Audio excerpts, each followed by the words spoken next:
Mes chers amis, bonjour. Aujourd'hui, je vous emmène dans un livre écrit par Abraham Epstein, André Neher, Émile Seban, aux éditions Albin Michel, il y a plus de 45 ans. Ce livre est un recueil de textes rabbiniques traduits et commentés. Alors, si vous le voulez bien, je vous emmène dans l'un de ces textes très intéressants. 4 héros bibliques ont frappé monnaie, imposant ainsi le sceau de leur personnalité au monde entier. Abraham d'abord, puisque Dieu lui dit « Je ferai de toi un grand peuple ». Comme un grand peuple, Abraham a frappé monnaie. Et quelle était l'effigie de la monnaie d'Abraham? Eh bien, un couple de vieillards sur l'une des faces, un couple d'adolescents sur l'autre. Ensuite, Yoshua, dont le texte biblique dit « Dieu fut avec Josué, dont le renom s'étendit à toute la terre. Toute la terre accueillait sa monnaie qui portait en effigie un taureau sur l'une des faces, un buffle sur l'autre. » Puis David, dont le texte dit « Le nom de David se répandit sur tout le pays, sur tous les pays. » C'est donc qu'il frappait monnaie. Et quelle était l'effigie de sa monnaie? Une houlette et une besace sur l'une des faces, une tour sur l'autre, la tour de David mentionnée dans le Cantique des Cantiques, Shir HaShirim. Enfin, Mordechai, car Mordechai était grand à la cour et sa renommée s'étendait à toutes les provinces, parce qu'il frappait monnaie. Elle portait une effigie, le sac et la cendre sur l'une des faces, la couronne d'or sur l'autre. Ce texte est une traduction littérale du Midrash Rabbah, qui est de Bereshit Rabbah. Ce Midrash est éloquent, écrivent nos chers auteurs maintenant. Par lui-même, et l'on comprend aisément qu'il a été négligé par les commentateurs. Nous voudrions toutefois diriger la réflexion vers un important détail, le dénominateur commun aux 4 héros bibliques mentionnés dans le Midrash, Abraham, Yoshua, David et Mordechai. La monnaie d'Abraham, avec son couple de vieillards et son couple d'adolescents, soulignait la coïncidence en Abraham et l'identité interne de la jeunesse et de la vieillesse. Tout enfant, Abraham avait déjà l'esprit et la pondération de l'homme mûr. Rebelle aux fantaisies et aux caprices de la jeunesse, Abraham, encore jeune, disposait déjà d'une sagesse et d'une expérience que l'on ne trouve d'ordinaire que chez les vieillards. Inversement, la vieillesse n'estompait pas en lui le courage et la vigueur juvénile. Il continuait à disposer pleinement de l'énergie qui lui permettait de poursuivre sans relâche et jusqu'au bout l'œuvre centrale de sa vie, la lutte contre l'idolâtrie. Ainsi, en Abraham, ces 2 principes contradictoires que sont la vieillesse et l'adolescence s'harmonisaient avec bonheur, et c'est le monde entier qui cueillait les fruits et la bénédiction de ce bonheur. Passons, si vous le voulez bien, à celui qui venait du territoire d'Éphraïm et que l'on appelait Yoshua, Josué en français. À Josué devait revenir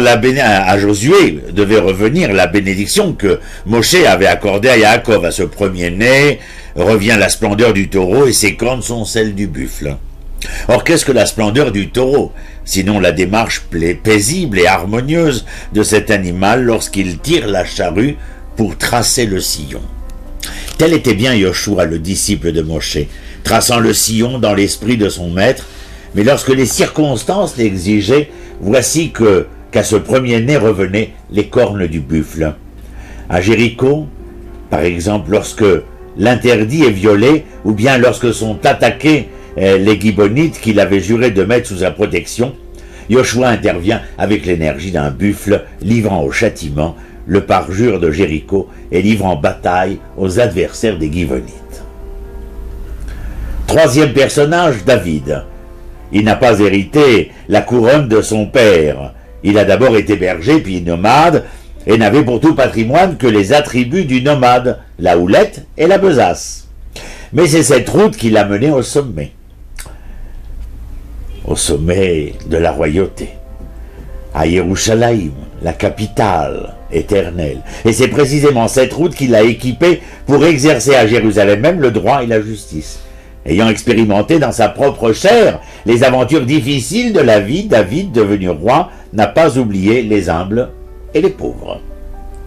Enfin, la réaction de Mordechai devant le décret cruel et inique d'extermination des Juifs n'a pas emprunté les voies discrètes de l'intervention diplomatique. Mordechai n'a pas cherché à placer un voile pudique sur la brûlure de la souffrance.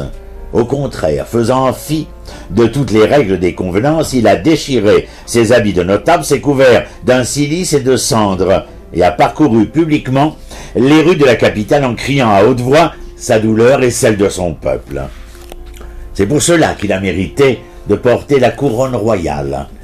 Heureux le peuple dont les chefs ont su concilier en leur personne, lorsque les circonstances l'exigeaient, deux tendances contradictoires.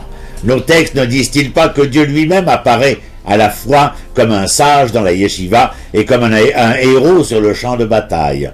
Telle nous paraît être la doctrine authentiquement juive, je dirais même hébraïque.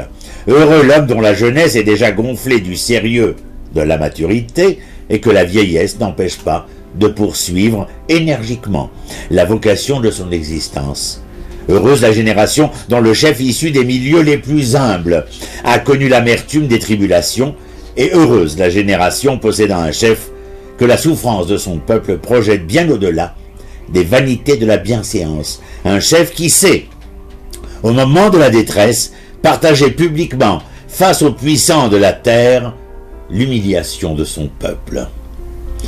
Voilà, j'espère que ce texte et cette découverte des 4 monnaies frappées au nom de nos personnages si célèbres, bibliques, eh bien, nous a apporté un moment tendre de réflexion sur les raisons de ces monnaies frappées par ces personnages. À bientôt, depuis Jérusalem pour Meir TV. Shalom, shalom.